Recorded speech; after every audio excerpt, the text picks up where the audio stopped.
Hello everyone, Nicole and I welcome you at the next Art and Conversation seminar. Today we are discussing art and morality, the beautiful and the good.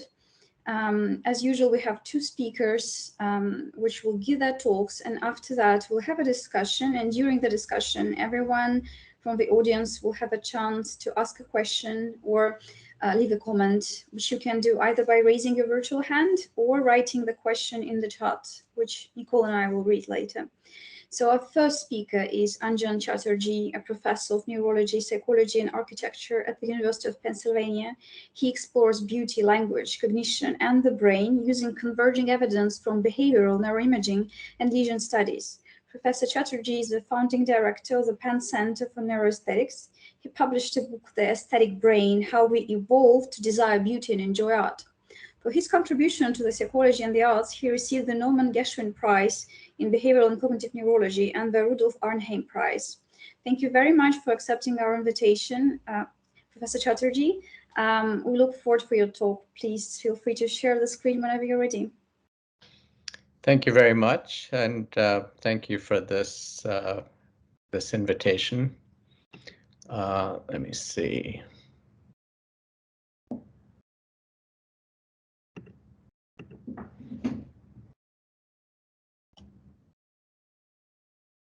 Now I'm confused again.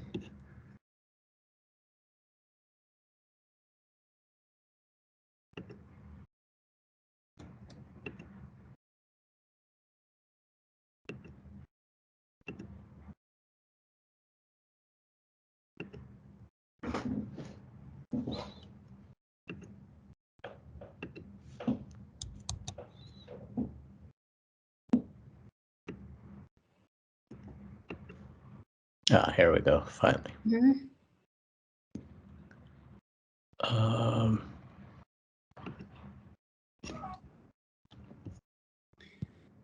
Yeah, we can see your slides. Great. Good. Is it full screen or is it? No, it's not full screen. Okay. All right. How's that? It's full screen now. Yeah, great. Thank you.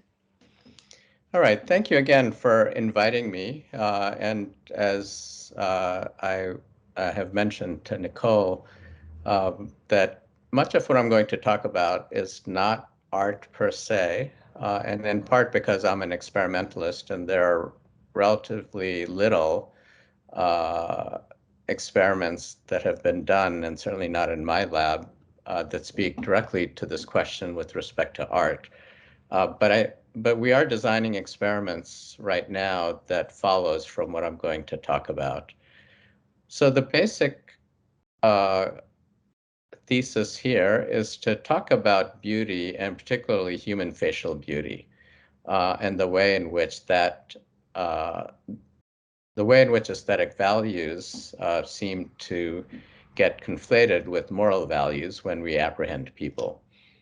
The first point I'd like to make is that our experience of facial beauty seems to be quite automatic, whether we realize it or not. And this is a kind of experiment we did about 12 years ago, which is that people came to a scanner, came to the lab. We put them in a fMRI scanner, and they're looking at faces as are shown in the panel. And they come in two separate sessions that are separated by a few weeks. In one session, they're making a judgment of attractiveness, and in the other session, they're making a judgment of identity. And by identity, we are asking them to say if this is a face that they've seen before in the sequence of faces. So the basic finding is shown here, and if you're not familiar with looking at brains, we're looking, I'll just focus on the bottom panels. So you're looking from as though you were looking up someone's feet. So you're looking at the bottom of their brain. The lower part of the images is the back of the head, where the occipital cortex is, where most of visual processing occurs. And at the top of the screen, at the top of the panel, is where our eyes are. What's being shown on the left are areas that we localized functionally, where there seems to be preferential processing in the brain of different kinds of objects. So in red is a part of the parahippocampus gyrus, which preferentially processes landscapes and the built environment. The yellow area is part of the fusiform gyrus, which processes faces, and the area adjacent to that in blue is an area that sometimes is referred to as LO, the lateral occipital complex, that preferentially processes objects in general as compared to scrambled images. So in the image, in the middle image of that bottom panel, what we see is that in visual cortex, that there is neural activity that varies parametrically with how attractive the faces are. And this is when people are making beauty judgments. There are some other areas that are engaged, which I won't talk about because it's not directly relevant to this conversation. But there are 2 points to make about the middle panel, which is that it is not a generalized effect in visual cortex. So parts of the brain that processes landscapes and the built environment area PPA is not affected by these faces. So there's something more specific about it. And the second point is that if you thought about if I were to tell you the design of the brain is that the back of the brain classifies objects in the world and the front of the brain evaluates them, imposes value on them, that would seem like a pretty reasonable way to think of how the brain is organized. But it turns out that quite early in visual processing, there already seems to be value imposed. And so there isn't this strict distinction between vision and value, at least in the way that it is implemented in the brain. In some ways, more interesting is the image on the right of the bottom panel, which is what we see is in those same areas that there continues to be neural activity in a way that varies parametrically with how attractive the faces are, even though in this instance, people are not explicitly being asked about beauty. And there are different areas in the cortex which are not activated under this condition, but it at least suggests that our visual brain is responding to beauty even when people are being asked about something that has nothing to do with beauty. One question is what, if any, is the behavioral consequence of this kind of automatic response to beauty? This is an experiment that we did with collaborators in Singapore.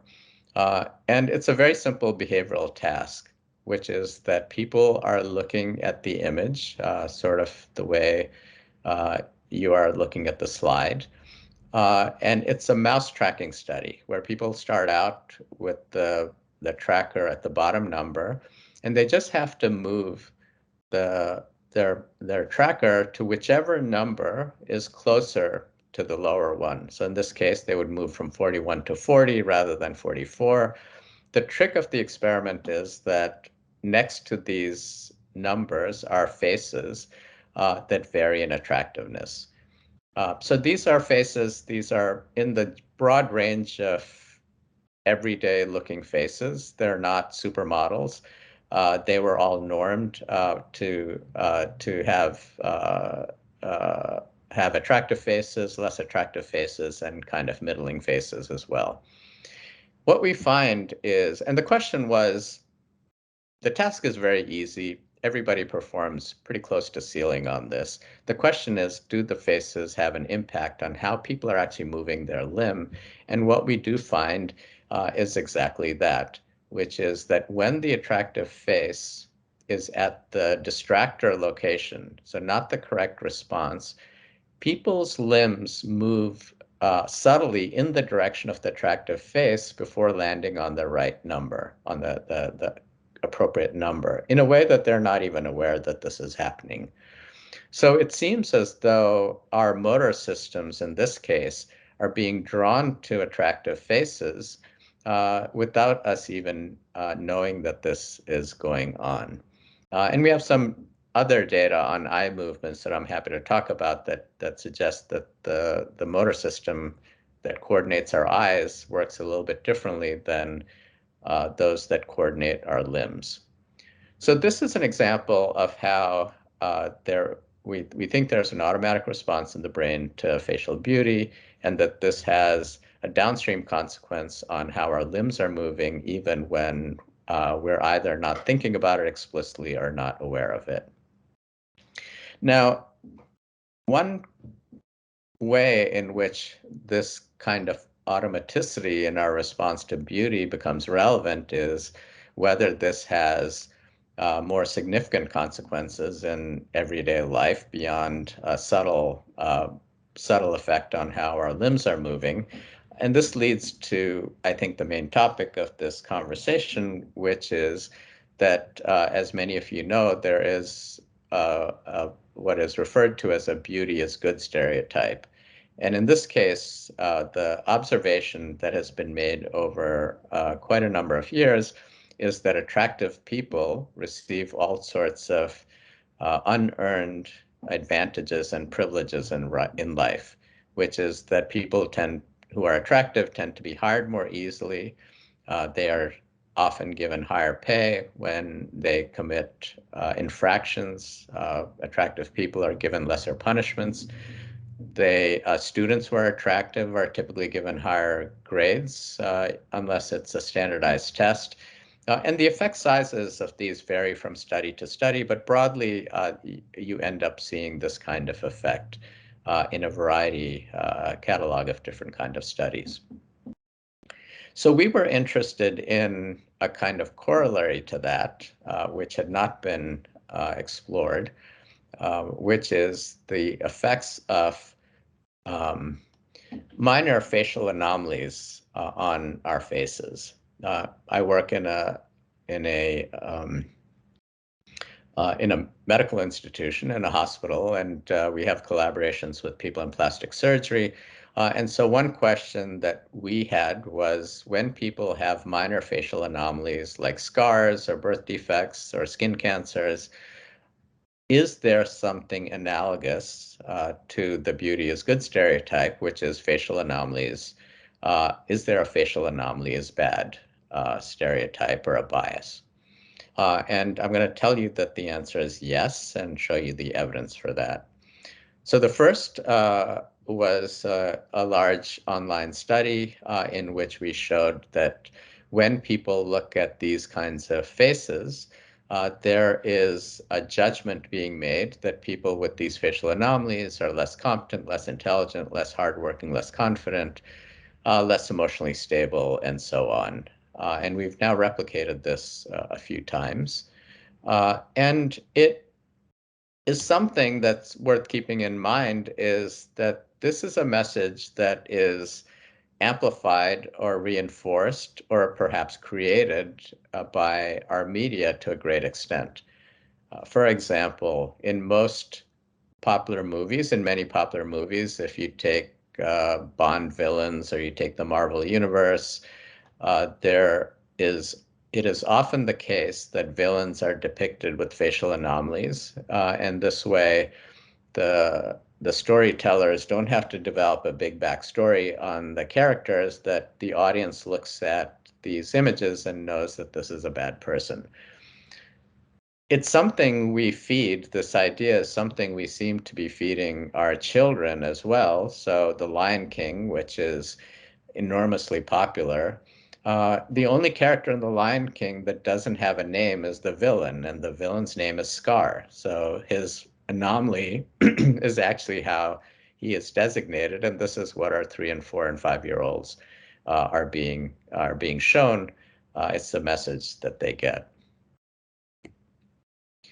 So continuing with this line of research, we've looked at whether people have an implicit bias, a negative bias against such faces, and this class of experiments typically are referred to as the implicit association test. And if it's not something you're familiar with, it's conceptually a pretty easy it's an easy idea, which is people are shown faces, as are shown at the top, and they simply have to classify the face as either being a typical face or a face with an anomaly. And they classify it by pointing in one direction or the other.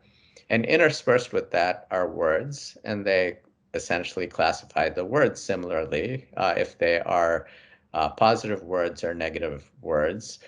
And in this case, the trick of the experiment is that if you are classifying positively valenced words with typical faces in the same direction, there is a certain amount of motor priming that happens and people respond more quickly.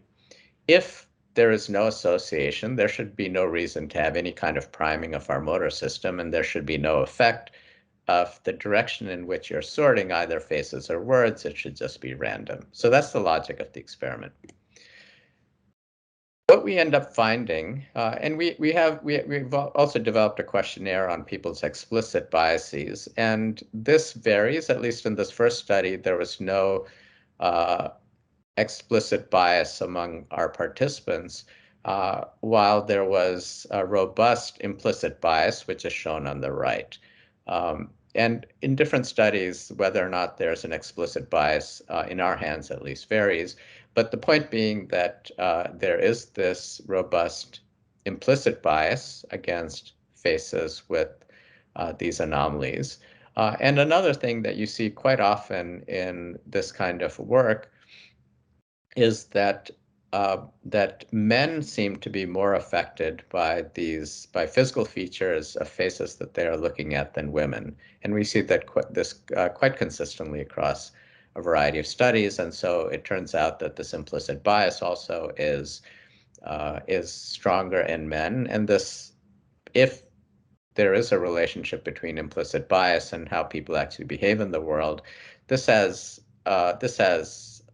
of course, social consequences, since it is still the case that men more often than women are in positions of power and making hiring and firing decisions and so on. But just it's worth keeping in mind that this seems to be quite a prevalent bias across a lot of empirical aesthetic studies.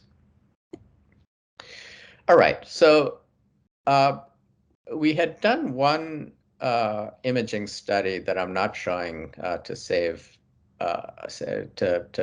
keep to the time limits, which suggested that that our responses to these kinds of facial anomalies might include a kind of notion of dehumanization, which we're in the process of trying to disambiguate what that actually means. But this is an imaging experiment that we did that was published earlier this year. And one question is that attractive faces or anomalous faces are in some ways statistical outliers, right? They're at the end. And we wanted to understand what was going on that was specific to facial anomalies with respect to these kinds of judgments. That wasn't just because it was a novel face. And so here, this is an fMRI study, and what's being shown is that the basic setup of the paradigm, which is people are shown a series of images of men and women so that they are habituated to these particular small set of images, so they become highly familiar. And then in the key parts of the scanning sessions, interspersed among these images are novel faces. And the novel faces can be one of three kinds, which is they can be beautiful, they can be average looking, or they can be faces that have these kind of facial anomalies. And part of the reason for setting up the experiment this way is so that we can remove whatever neural response there is to sheer novelty and look very specifically at what's happening in faces that are anomalous. So that is what we did, and this experiment, or this finding, shows the main observation. Cliff Workman, who's in my lab, has been the lead on a number of these studies.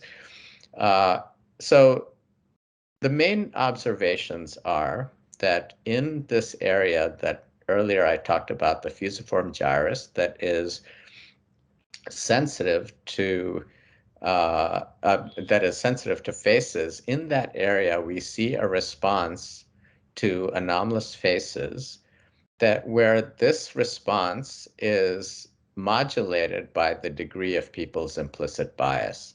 So the more implicit bias people have, the greater the response in this face area.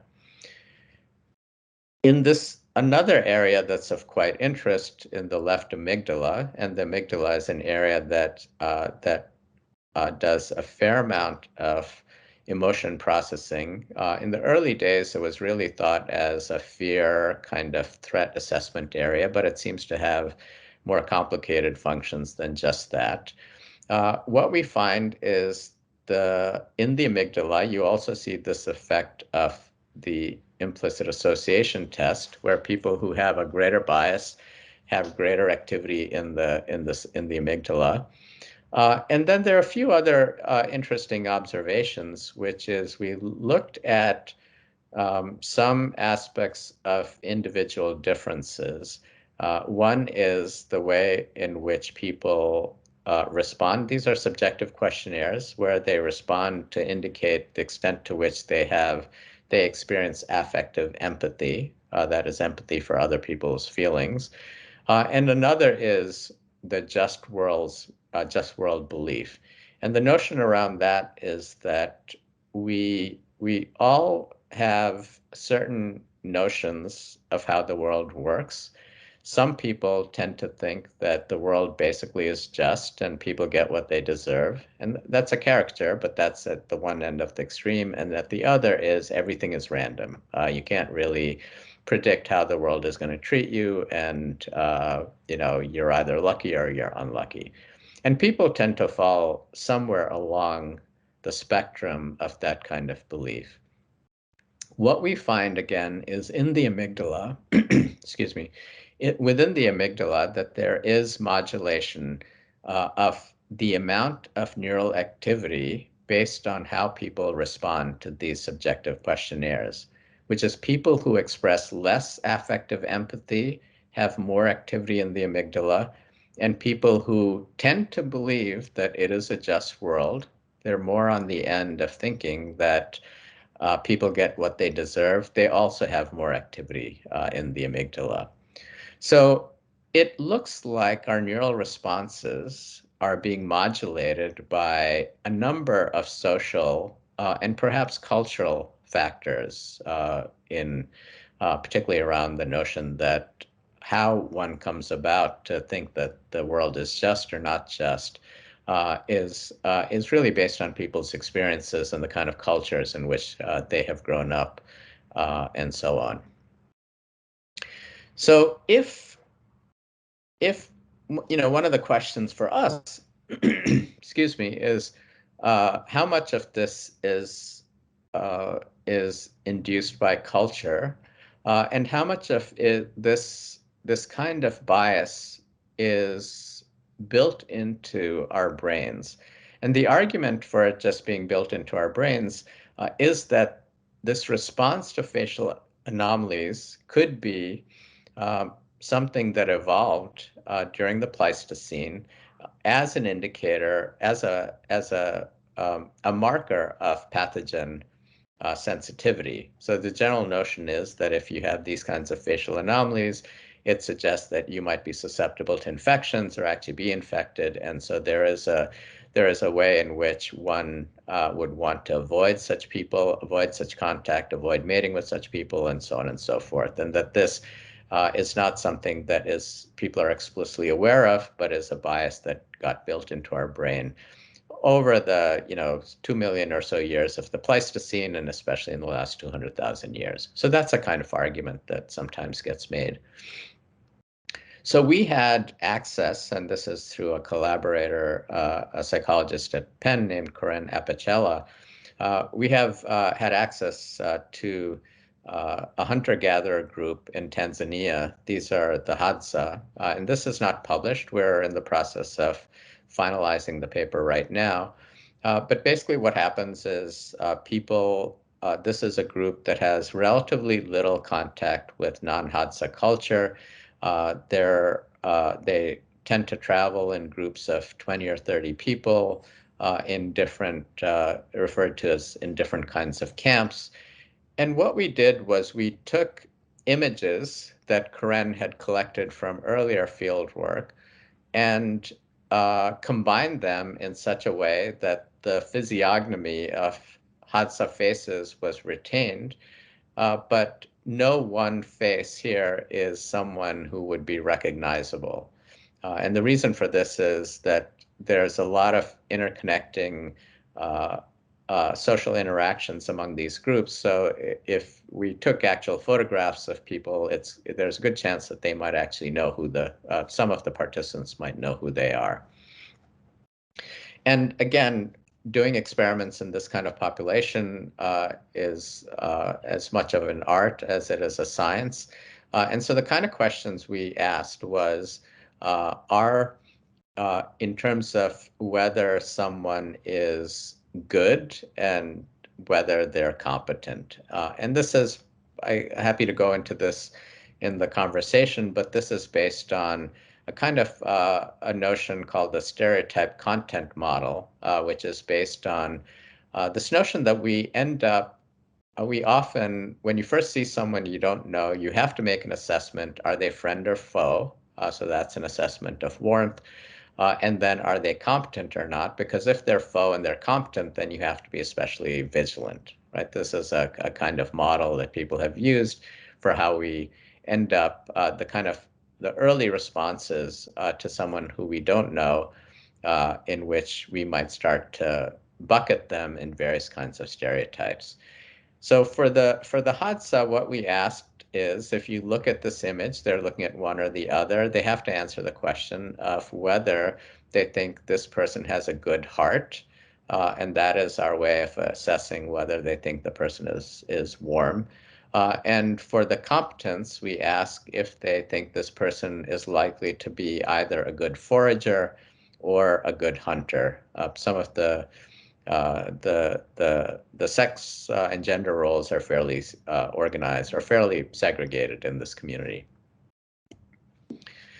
So what we find, and I'll just summarize what's here rather than going into the detail, is that basically we find that the Hadza do not have the same kind of bias that everybody we've tested in our studies in the West, or at least in America, tend to have.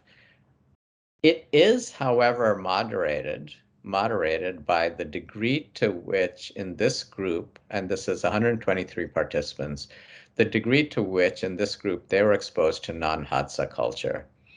So Karen and her group have developed a kind of questionnaire with things like, do they speak Swahili? Do they know certain things about famous people outside that specific domain in Tanzania, for example? Have they heard of Nelson Mandela? It's those kinds of questions. And what is striking and what we're trying to show on the right is that while that when people among this group are exposed to non-Hadza culture, you start to see the emergence of this kind of effect, where they start to think that people who have these facial scars have less of a good heart, and they actually think that they're more competent, which particularly in a hunter society is of some interest. But in the absence of that exposure, it doesn't look like they have this kind of basic bias, and argues against a kind of pathogen sensitivity as being the source of this, and perhaps cultural transmission as being maybe a more important variable. And that's why I think that if it's the case that this two-way interaction between beauty and morality occurs, that it may very well be that this is more of a cultural phenomena that then gets embedded in our brain, but is driven by cultural exposure, which makes me think that this may generalize to what is quintessentially a cultural artifact, which is art. And so we are in the process of actually designing experiments along those lines to assess whether there is an influence of morality on how people experience and appreciate art. And for that, you'll have to. Oh, I had one other thing I forgot. I included this, which is it's pretty depressing to think that we are sort of biased around this notion of that without realizing it, that most of us, at least in the culture we are in, tend to have these negative biases against people. This is basically a paper that is in press. It was recently accepted, showing that it works in both directions, which is good people, people who are regarded as morally admirable, are also, people start to think that they are more attractive. And this is a scenario where we took faces, middle-aged faces, and then used a program to either make them look younger or make them look older. So the younger group are typically regarded between the ages of 20 and 26, and the older people are older than 60. We normed these faces to make sure that they look natural. We had a bunch of vignettes associated with them, which were also extensively normed. And what we find is that particularly when faces are associated with antisocial vignettes, they take a big hit in attractiveness, particularly younger faces more than older faces, and also in confidence and friendliness.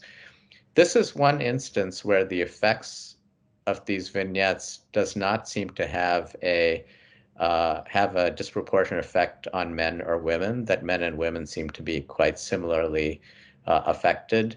And what we find is that, again, looking at some individual differences, that people, again, who have more empathetic concern and have a greater sensitivity to moral disgust as determined independently of these data, in those people, that there is this greater effect where antisocial vignettes has an effect on people's judgments of attractiveness. So that's the end of my talk, and if you'll indulge me 1 minute, I just want to point out that we have a book that's supposed to come out this month for those of you who are interested in neuroaesthetics, that this is a collection of essays written by everybody pretty much who is active in the world right now working in neuroaesthetics. It's a good way for people who want to get, these are very short, readable essays that if you want to get up to speed on what's going on in neuroaesthetics right now, which is a field that's about 20 years old, this is an easy and good way to do it. So I will end there. And should I stop sharing my screen, Nicole? Yes, thank you very much. Okay. And thank you very much for such a rich presentation. I would like now to introduce our second speaker today, who is Panos Paris, who is a lecturer in philosophy at Cardiff University. Dr. Paris' research focuses on aesthetics, ethics, and the intersection between these realms of value. He has published articles on beauty, including the notion of moral beauty, the ethical criticism of art, the concept of ugliness, the situationist debate in moral psychology, and the relationship between personality traits, studies in psychology, and virtues. He is currently concentrating on beauty as a way into thinking about moral value more generally. He is a trustee of the British Society of Aesthetics and a co-founder and former organizer of the Scottish Aesthetic Forum, and a co-founder, co-director of the newly formed Aesthetics and Ethics Research Group. Dr. Paris, thank you very much for accepting our invitation. And yeah, please feel free to share your screen and start your presentation. Thank you. I think you have to unmute yourself. We can't hear you. Yeah. Thank you. Classic mistake, sorry. Can you hear me now? Can you see? Yeah, perfect. Yeah. Okay, great. So thank you very much for the invitation. I'm afraid I'm going to bombard you with probably a lot of information, but actually, Anjan finished at a point which I think I'm kind of taking off from. So hopefully this will make a good link and help with discussion. Let me know if at any point you can't hear me or if something's lagging. Okay, so this is, I think, a particularly beautiful painting. One of my favorite paintings. It's Rembrandt's The Jewish Bride, or it's known as The Jewish Bride. And I think it's a particularly strikingly beautiful painting. But I actually don't think that its beauty comes from its sort of perceptual appearance, and certainly it doesn't seem to come from the beauty of the individuals in the painting, represented in the painting. And here's what Alain de Botton says about the painting. He speaks about the warmth and quietness of the love of the couple in the painting for one another. And he points out that there's something ambivalent about this painting. We delight in it, he says, yet at the same time feel regret. And that's because he thinks we don't live up to the beauty of the picture. Again, he's presumably not concerned with the physical beauty of the represented people, nor necessarily of the visual beauty of the overall painting, although it is quite beautiful visually as well. We have too often been mean, angry, curt with the person we love, or we catch our breath with a sigh because so little of this loyal, tender devotion has come our way. So actually what Alain de Botton is getting at, whatever else you think about his work, and what I think I find in this painting particularly strikingly beautiful is actually the expression of love that is appropriate for human beings, that is deep, profound, and ethical in a sense. So actually, part of the reason why I find this painting beautiful is because I think there is an ethical dimension to it, a moral virtue, if you like, of love that is manifested in it. And in being able to manifest it and to bring it to our attention, I think Rembrandt also manifests a morally perceptive character as well himself in the painting, or at least the Rembrandt that we can discern by looking at the painting and thinking about how he would have painted it and what he would have thought. Now, the idea that there's something beautiful in morality is actually very old.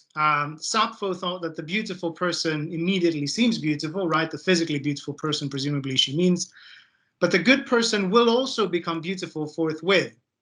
Plato famously in the Symposium says that beauty is actually a matter of wisdom and goodness, true beauty, or the highest form of beauty. And apparently I recently found out that the Stoics had, or at least some Stoics held, that only the beautiful is good.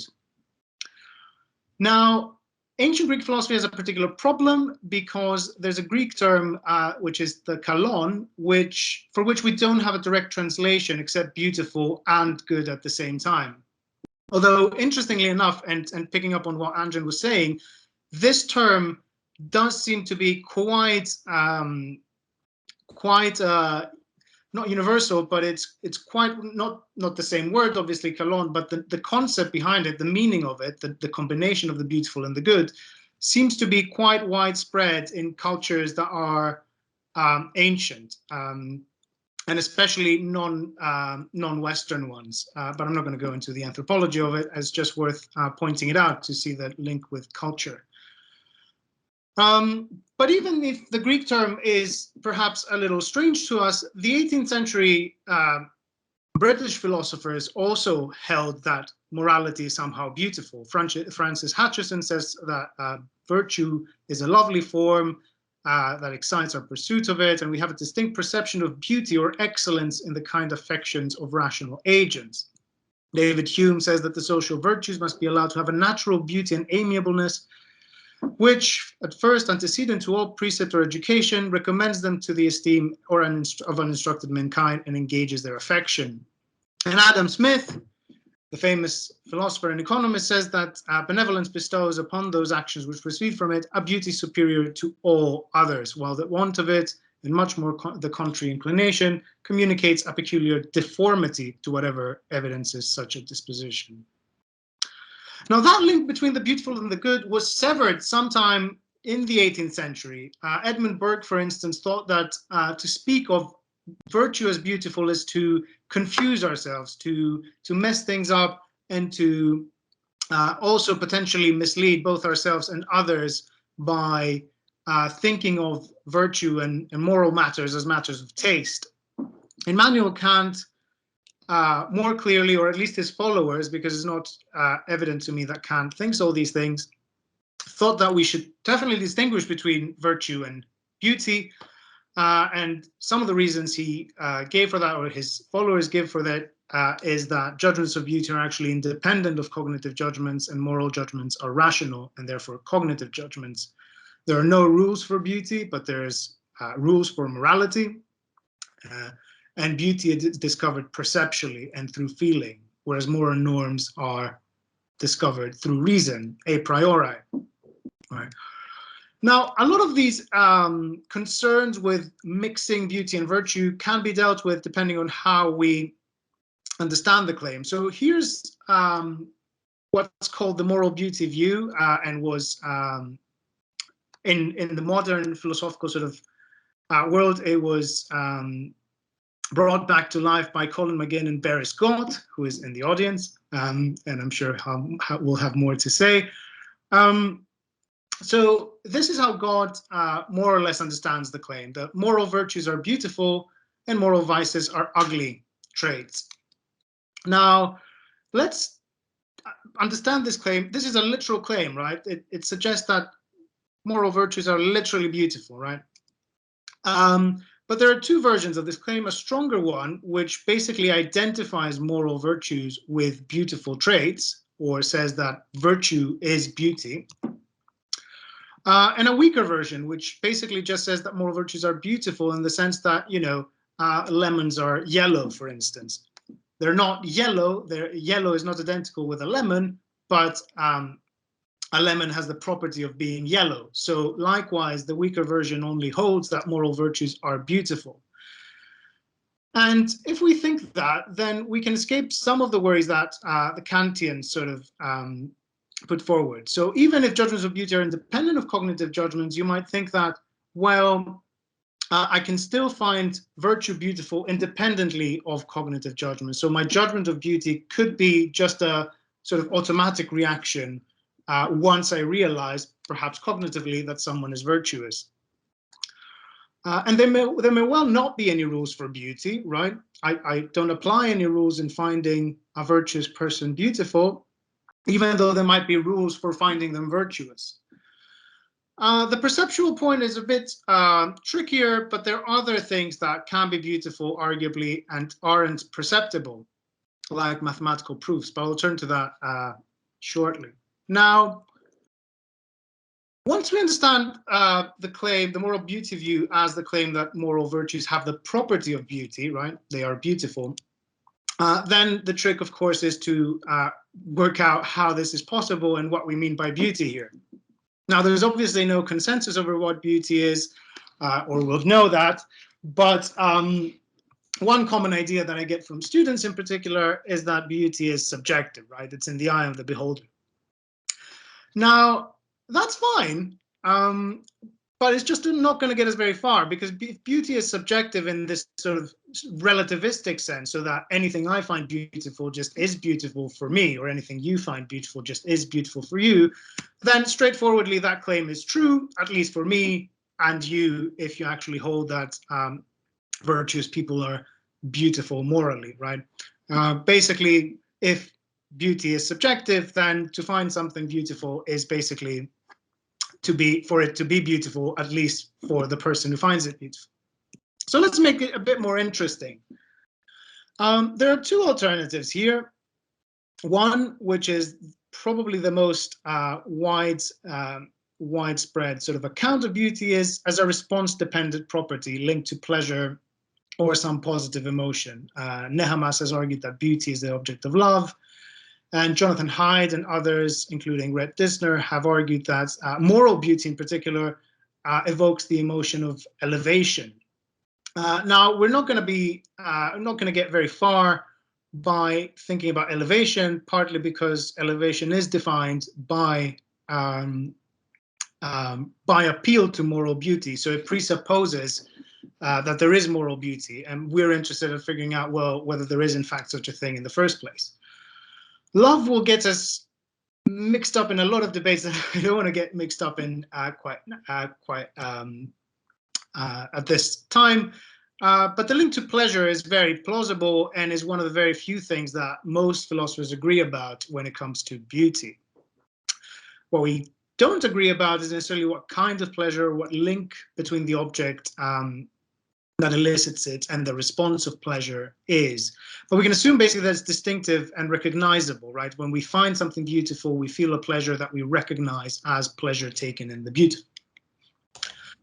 And sorry, I should say that I said that beauty is response-dependent property. What a response-dependent property basically is a property that essentially is partly defined by the response that it elicits under appropriate circumstances in appropriately situated subjects. So to people who are not colorblind, for instance, a lemon is yellow, or most lemons are yellow.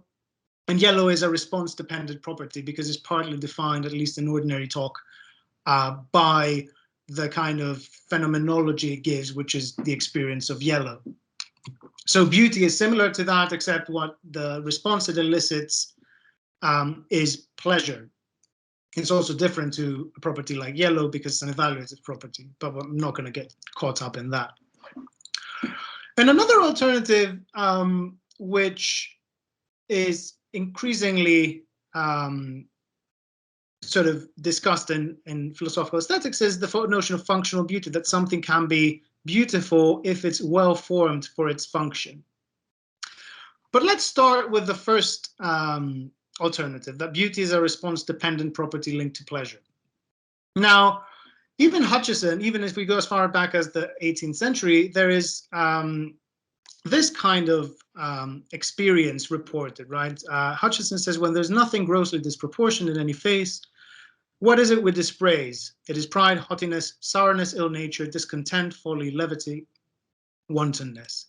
These airs, when brought by custom upon the most regular sets of features, have often made them very disagreeable, as the contrary airs have given the strongest charms to countenances which were far from perfection in external beauty. Now, when I tell my students this, in fact, lots of my students actually tell me this when I tell them that to challenge them, that beauty is just a matter of physical appearances. They say to me, look, no, that's not true, because if you meet someone, you can actually find them beautiful. I'm surprised. Actually, I didn't think that students think that. But you can find them beautiful, they say, for their personality or their character. And this is precisely what seems to be going on here. Alexander Nehamas, a philosopher from Princeton, comments on The Elephant Man, a film by David Lynch, saying that in that film, and if you haven't seen the film, it's a brilliant film, but The Elephant Man is a film about Joseph Merrick, who had neurofibromatosis, which is a grossly disfiguring disease.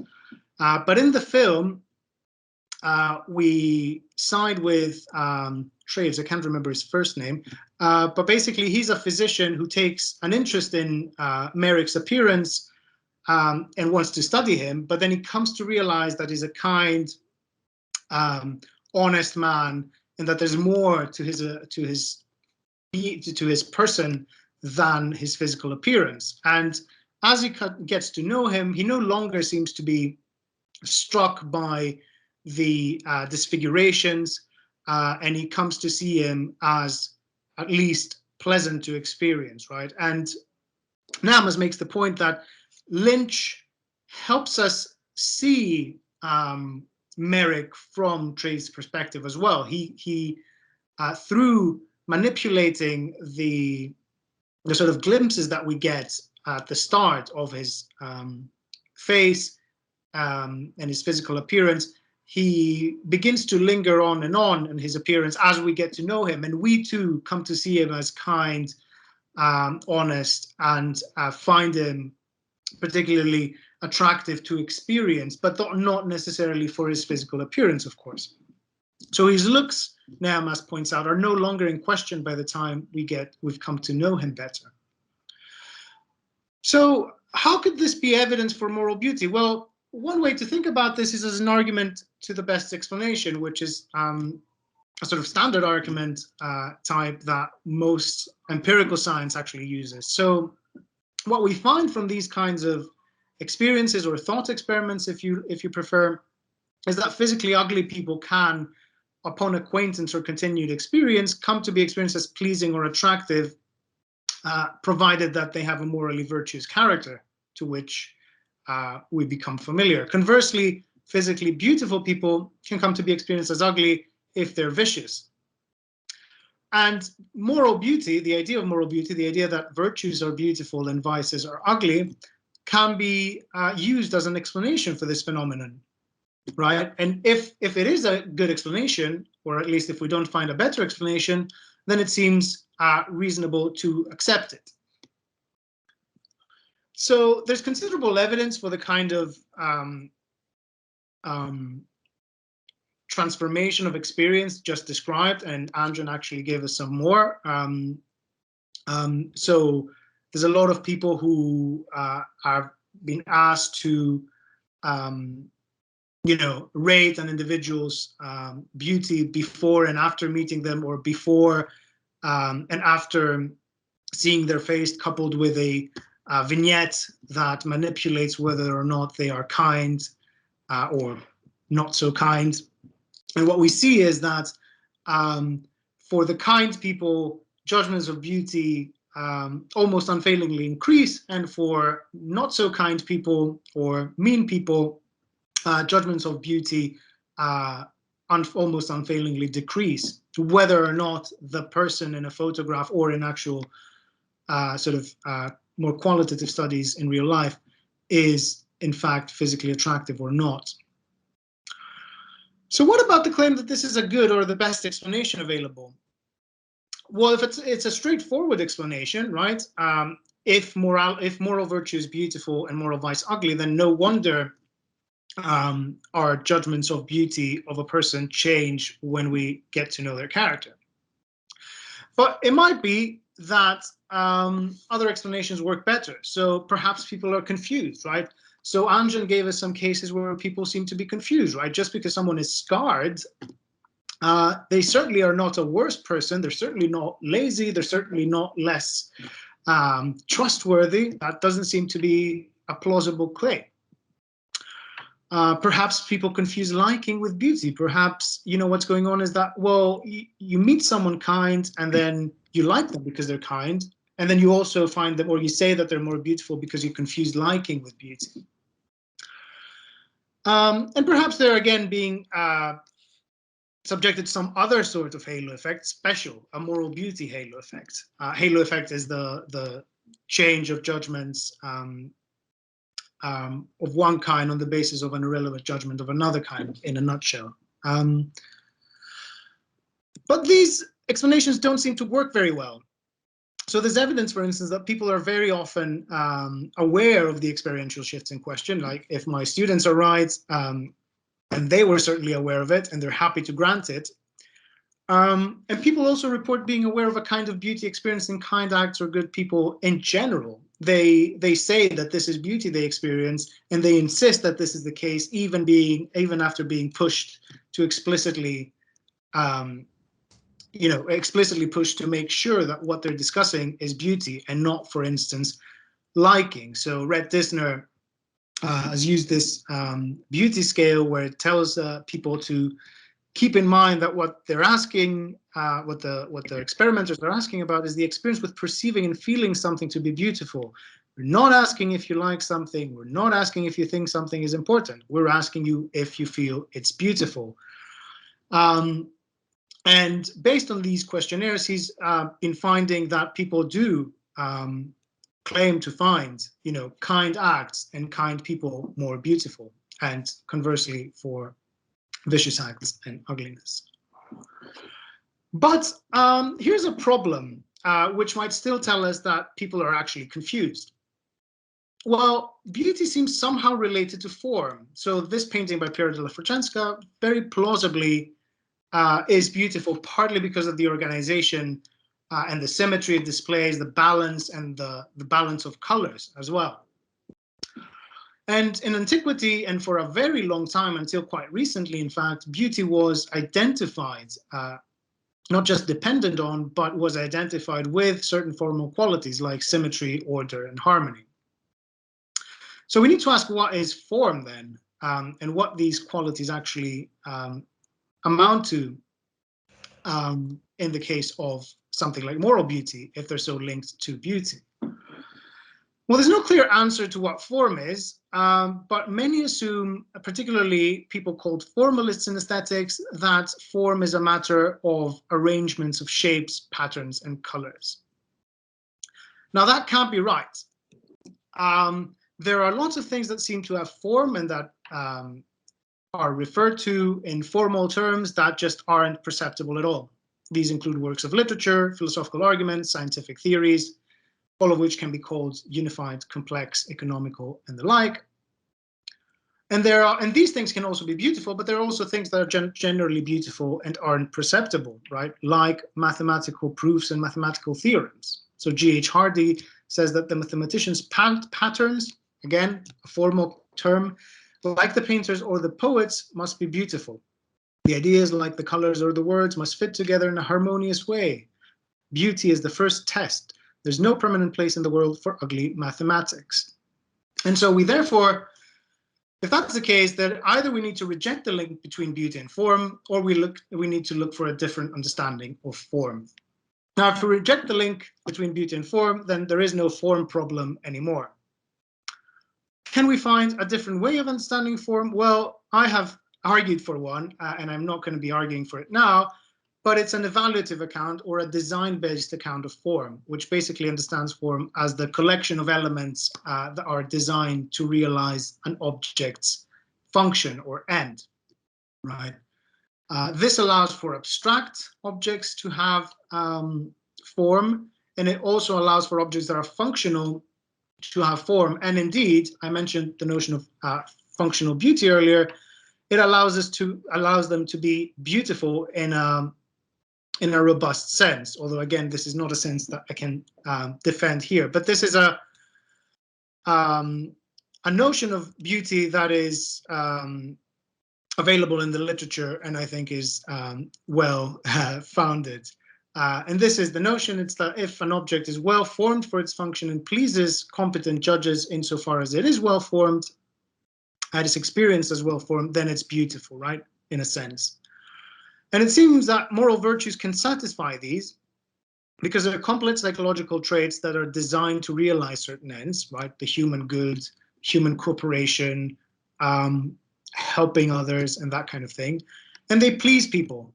We certainly saw from our first argument and the evidence given for that they please people, but it's also genuinely, thoroughly plausible that they please people, like moral being kind and that kind of thing pleases us. So it follows, if that's right, that moral virtues are beautiful. But we mentioned the halo effect several times, and Anjan has given us plenty of reason to doubt these kinds of sort of interactions of judgment. So what do we say about that? Well, first of all, they seem to be an expected upshot, and it seems plausible that artists and that kind of crowd would have used this link, but possibly reversed it, because a lot of art deals in perceptible stuff. So if our moral character judgments are aesthetic, at least in part, then it's unsurprising that our aesthetic judgments get inflected by moral considerations.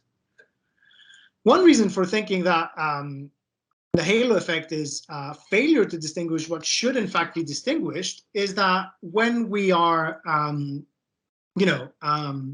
drawn by the good, the beauty is good stereotype, or the ugly is bad stereotype, then we make mistakes. We make obvious mistakes. We just can't infer from how someone looks to whether or not they're good.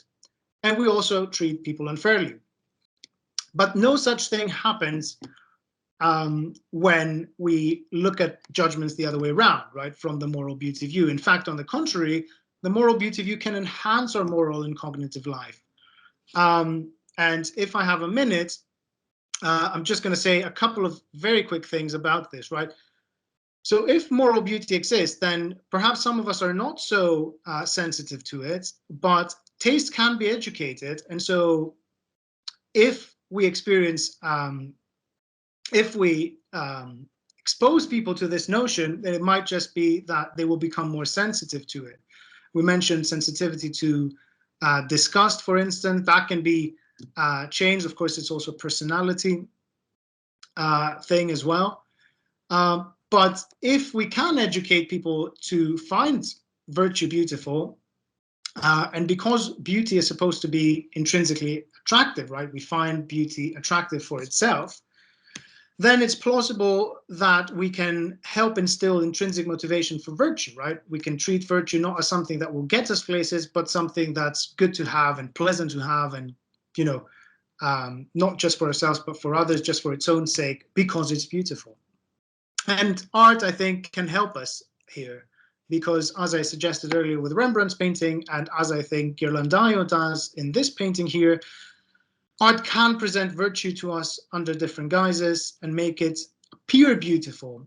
So not just have us see the deformed and the physically attractive as respectively the villain and the kind person, but also the kind and loving grandfather with the ugly nose as beautiful, right? So art can work both directions. Of course, the bad direction is easier, and this might be why there's so much popular art capitalizing on this.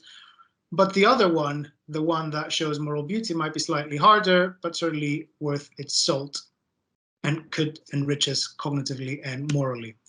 Thank you very much, and sorry for the few minutes over time. Thank you very much, Panos, for your talk. I think we're perfectly on time. That's totally fine.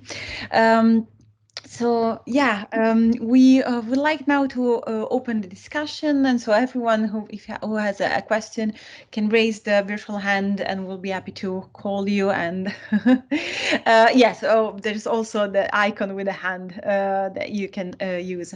But we usually kickstart the conversation asking our speakers to comment and respond to each other's talk.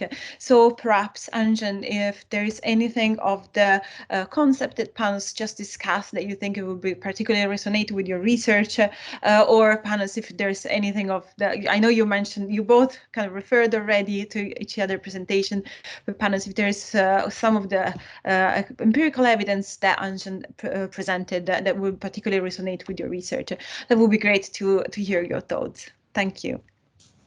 Yeah, if I could ask Panos a question, which, you know, in some ways we approached this, what's the link between beauty and morality, both from different ways with respect to our disciplines, but that's one thing, but also the directionality of it, which is I emphasized the sort of unfortunate side of this, which is that that which is beautiful is also considered good. And you approached it from, in some ways, the bulk of it was from the other side, which is that which is good is also beautiful, right? And I wonder if you could comment on the asymmetry, at least that I feel, which is I'm much more comfortable. And I used this, you know, that the last slide that I showed about how when people are associated with pro-social acts or kindness, that they are physically judged to be more beautiful. That to me is an antidote and something I'm happy to have found that result. But the other side depresses me, right? So the way, the directionality of the links, there's some asymmetry to it. And I wonder if you could comment on that asymmetry. Yeah, thanks very much. So I was going very quickly, obviously, but I was trying to say something about that. Yeah, so there's an asymmetry in the sense that, yeah, one is helpful for us and the other is unhelpful. It might have been helpful at some point, but it doesn't necessarily look very plausible that it was, unless it had to do with, you know, sort of physical fitness or reproductive fitness or something like that. But if it's culturally inflected, then it doesn't look like that's a good enough explanation, right? Based on the study you showed. So yeah, one of the things that I tried to suggest, and I think might be, well, there's an obvious asymmetry in the sense that, yeah, we just can't, right? So virtue and vice are abstract properties. They're psychological properties. And even if psychological properties, as I suggest, can be beautiful, they just can't be physically beautiful. You did manifest that sometimes people find others more physically attractive because of their inner character, and that seems good. Although that still seems to borderline on the mistake in a sense, right? In the sense that I don't think it's a mistake, but in the sense that, well, they are literally seeing physical characteristics differently. And Ryan Doran, whose study I referred to, literally has more sort of fine-grained questionnaires, which, you know, people find mean people have oilier hair, or like people who are kinder appear to have smoother skin, and that just doesn't seem right. So I think part of the problem is that people, and you probably know more on this than I do, but people seem to have a sort of instinctive tendency to go physical, right? Even when it comes to abstract entities. And I think that's probably where the mistake lies, because the judgments themselves, I think, are very much intertwined. The only way I think someone, so I actually believe that someone making a moral judgment that completely lacks an aesthetic dimension is either doing so in a sort of detached manner, not fully embracing that judgment, or has just learned that through testimony, because everyone says, you know, being dishonest is bad. So they're just basically repeating that back. So I think that, yeah, I'm not sure. Have I answered your question? Do you feel that I have?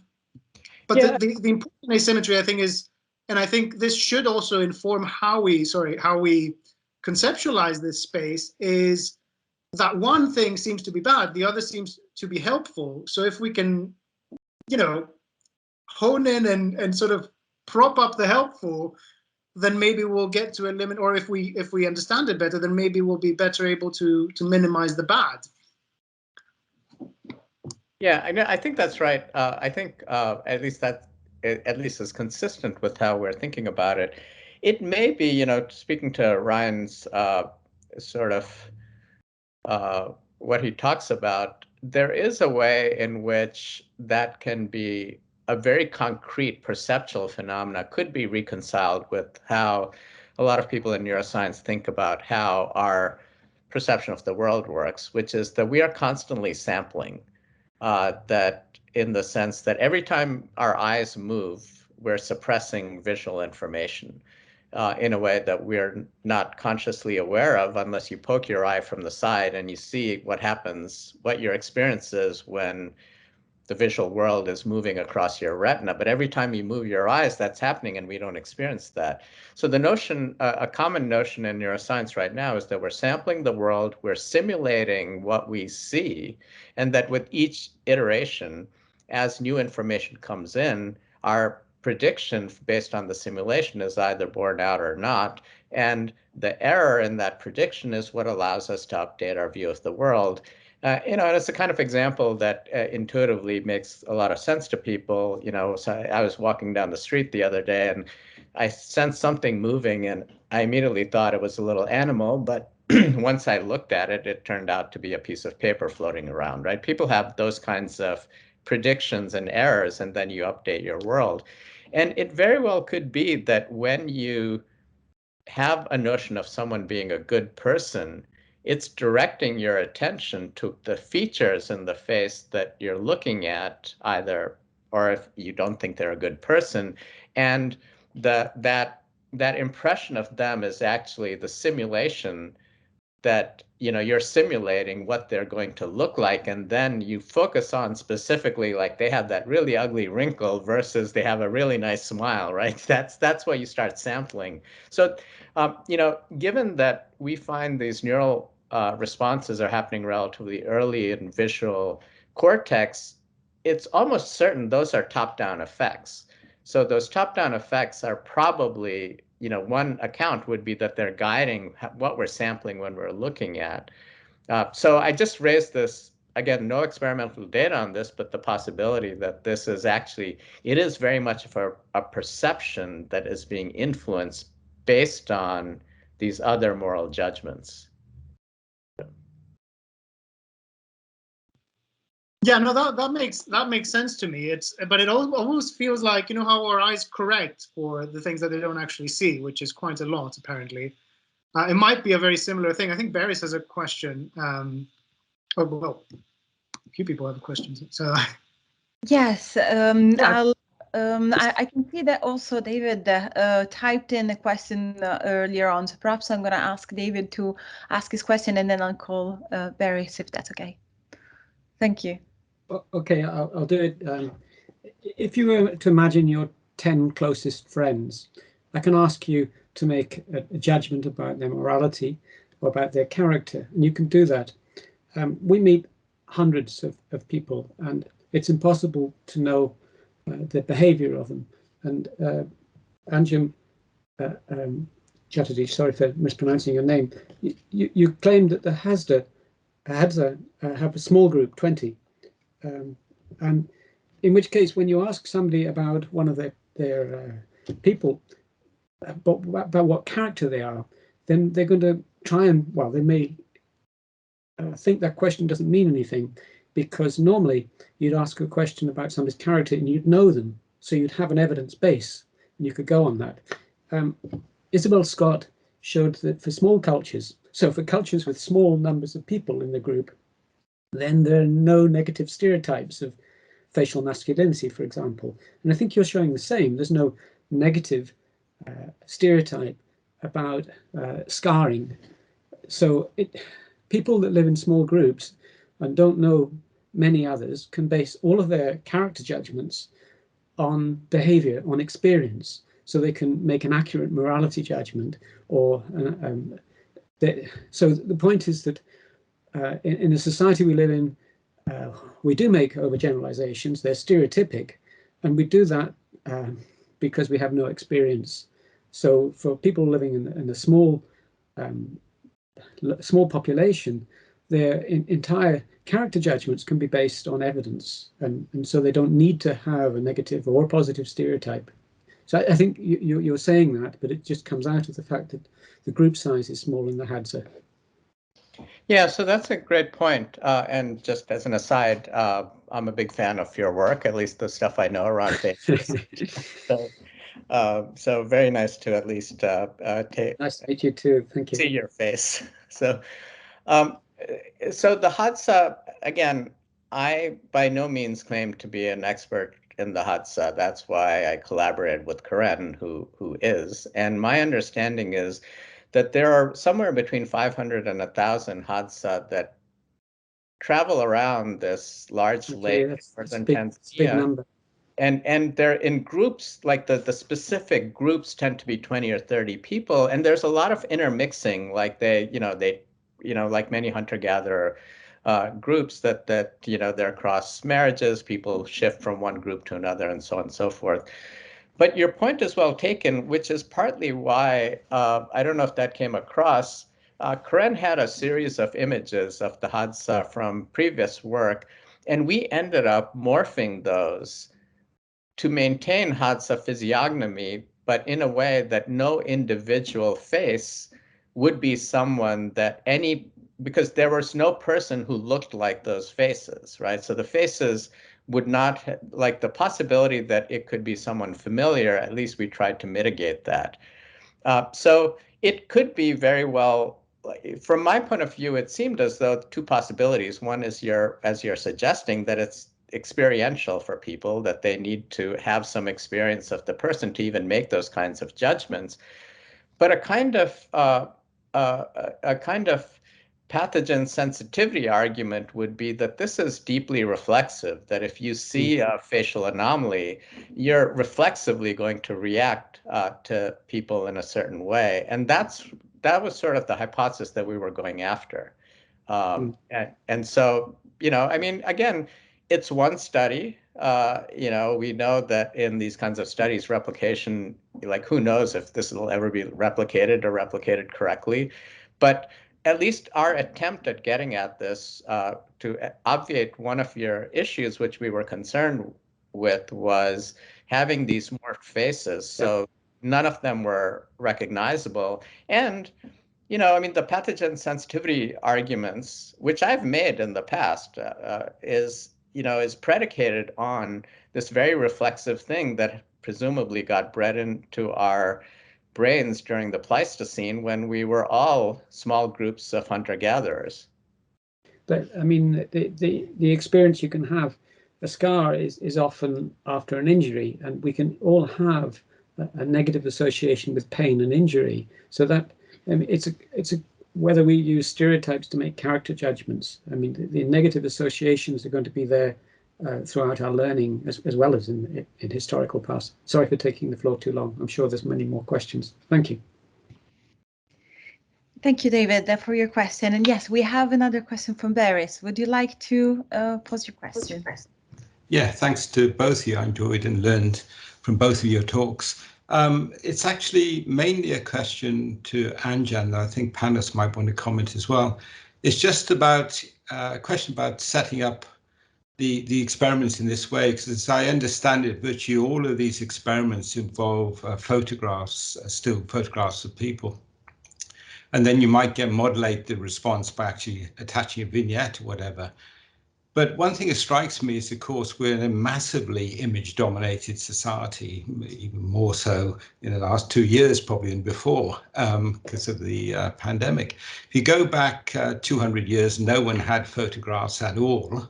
And also paintings were just very rare objects. So people's characteristic exposure to people would always been, as it were, literally in the flesh, as part of an ongoing interaction. And given what Dave was saying, and you were saying about small group size, is they would have standardly known these people very well. So one way, I'm just wondering whether one way of thinking about this is whether when we're trying to contrast as it were, pure judgment of beautiful about whether a face is attractive, it's being driven by the fact they're looking at a photograph. But if you make it more ecologically valid for other societies, it's always going to be some sort of live interaction.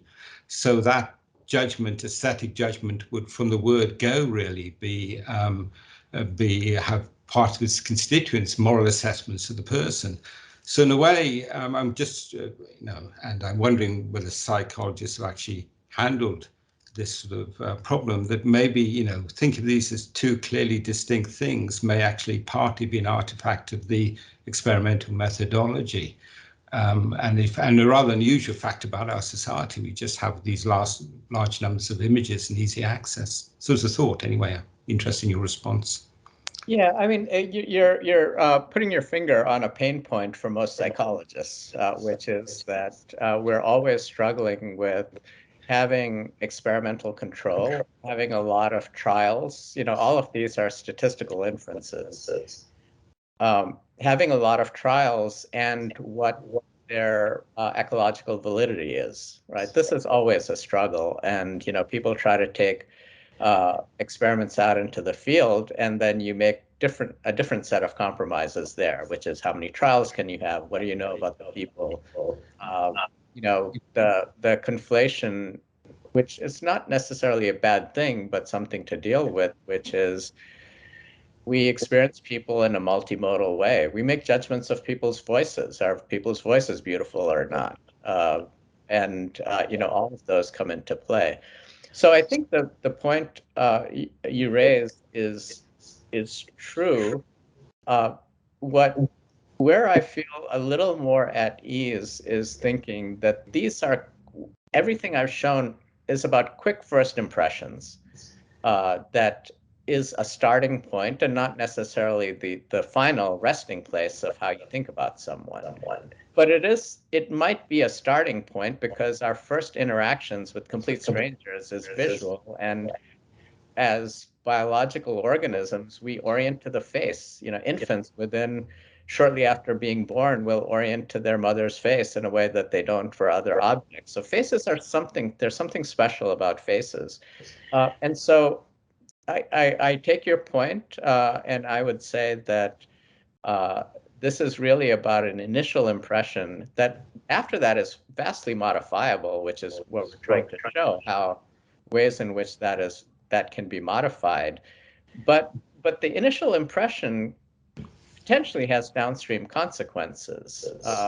You know, at least in our, again, it's a laboratory finding, but we showed, I didn't talk about this, that in economic games, which are also somewhat contrived, that we find that using a dictator game, that other participants are less generous to people with facial anomalies. Again, in the sort of confines of these kinds of laboratory settings.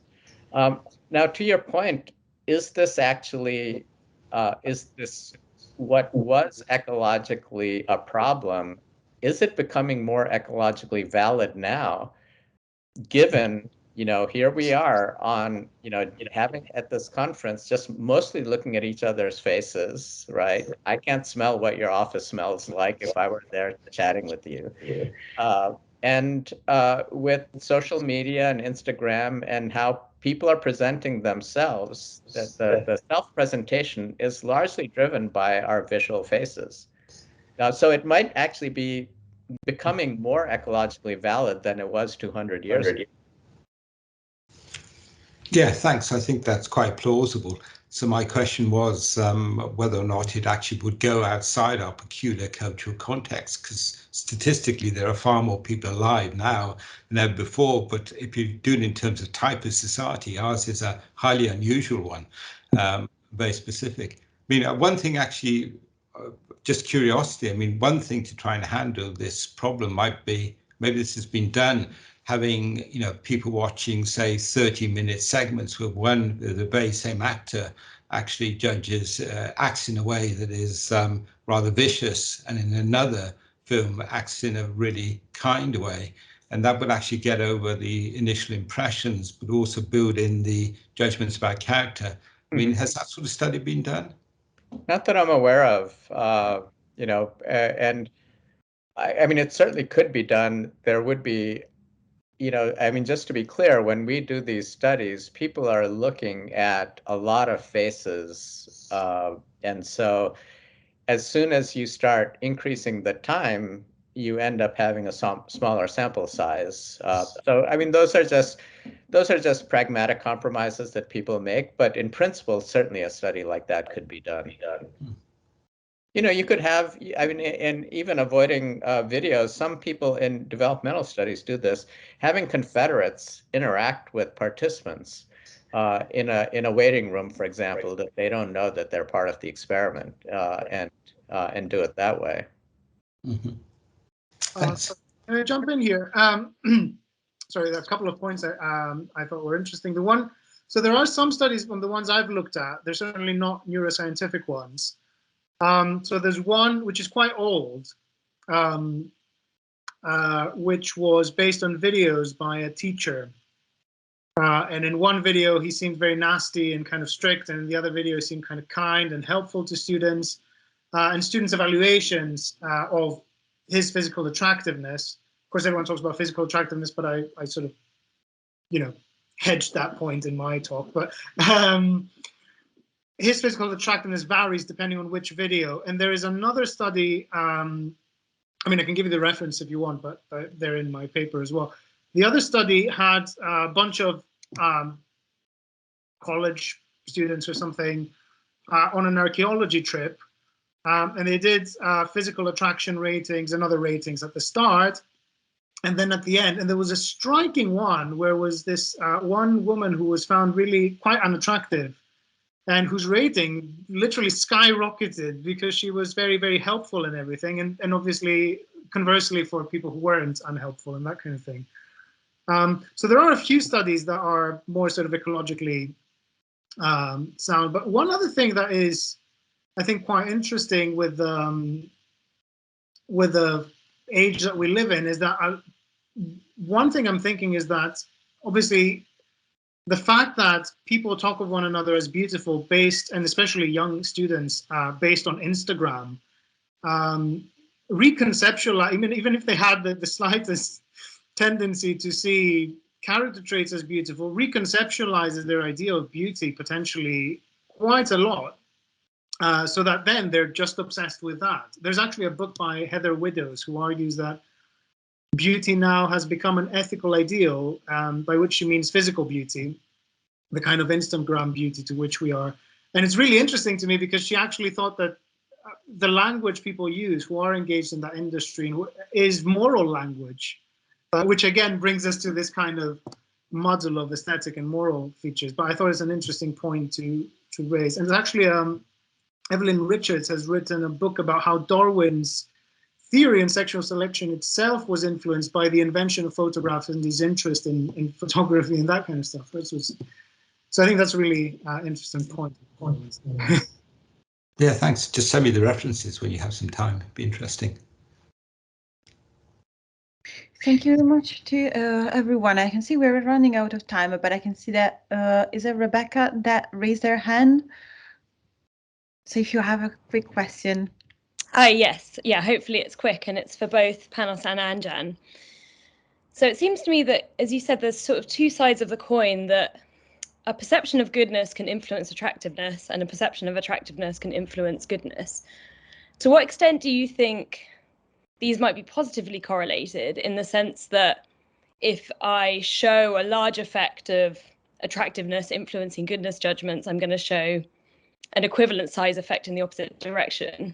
Or alternatively, that they could potentially be negatively correlated, in the sense that perhaps I'm more a sort of physically superficial person, I lend a lot more influence over physical attractiveness in terms of what drives me to relate to people, versus I try and see beneath the skin. And I wonder whether, I don't know whether there's any research on this, but it strikes me as quite an interesting question in terms of understanding the sort of mechanisms of this effect, and also potentially how to sort of mitigate it in the case of the kind of the negative consequences. I don't know, Panos, do you want to go first? Or? Sure. I mean, I'm not aware of any research that looks into that, and I think that's a really interesting thing that research could look into. Wishful thinking would say that they would be, what's the word? Sort of go in different directions, right? Because you'd think the people who are like more sensitive to inner qualities might also, I mean, that doesn't mean they're not sensitive to outer qualities. It just means they might be less prone to the conflation, to the wrong inference, as it were. But that's wishful thinking, and I think that's, I mean, unless Anjan knows otherwise, I think that's something that should definitely be done. The only thing that I do know is a very recent neuroscientific study in China, which was trying to figure out how, I don't know if this helps at all, how judgments of moral beauty differ from judgments of moral goodness or rightness. And I think they found that it has something to do with how high people score, how, I don't know if it was a brain thing there, it had to do with their moral identity, so how strongly they identify with, or how strongly morality forms a part of their identity, or something along those lines. So I'm not sure if that helps, but it's sort of in that ballpark, at least the best that I can do. Yeah, that seems relevant. Yeah, I don't know if any study that has looked at relative effect sizes. I think the direction, you know, the kind of the last study I showed briefly that's in Press and PACA is one of the few studies that looks, empirical studies that looks in that direction. You know, my intuitions are that that timing might matter. Speaking to, you know, some of my earlier responses, that if you do very quick exposures, that physical attractiveness might matter more, but with longer exposures, they might matter less. I think what we're finding is that these effects are modulated by a variety of factors, sex of the perceiver being one that shows up in a lot of studies. But again, what we're finding that people's sensitivity to different forms of empathy, to discuss sensitivity, that those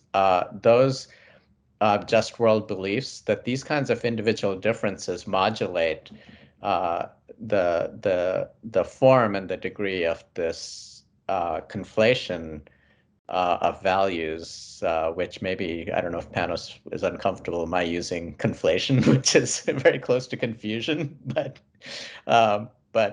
anyway, so that's, but I think that's all work that remains to be done. On the concern about how beautiful things can be regarded as good, that as a concern, I think extends to all sorts of other things which we haven't talked about. So I'm interested in architecture. Is there a way in which beautiful architecture people start to think is a good building? I mean, and what are the consequences of that? And so on and so forth. If you have I mean, we do this in science all the time. This is more, we haven't talked about truth, which is, like a big, big topic for philosophers, certainly. But I mean, as you know, Rebecca, we spend a lot of time on the images for our papers, right? So you want to have a beautiful image, or you have beautiful slides to convince people that this is good and true, right? So it's not about the data, it's about the form in which the data is being presented.